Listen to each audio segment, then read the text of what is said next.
hindi naman ako yung katabi ko yun eh. Alam nyo kayo, napaka-aarte nyo na.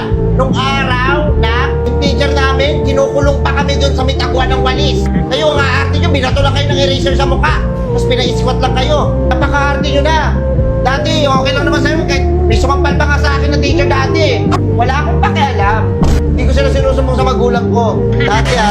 Dati, kinukulong pa kami sa taguan ng walis. Pinapaano pa kami sa initan, sa araw. Pinapag-squat pa kami doon. Ang sasaya pa namin. Kayo nga arte nyo, konti ka doon sa inyo. Si Bidyo, si sumbong sa magulang. Napakahihina ng loob nyo. Hindi nyo napunta yung teacher nung araw. Yun yung nagpatibay sa amin. Hindi yung kada konting kibot, sumbong. Konting kibot, iyak. Ang saselan nyo. Hindi, wala akong gagawin. Hayaan ko lang yung teacher mo. Idisiplina ka.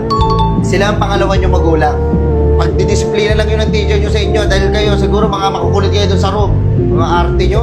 Buti ka, binato ka lang ng ng eraser eh. Kung ako teacher mo, babatuhin kita ng bangko sa mukha.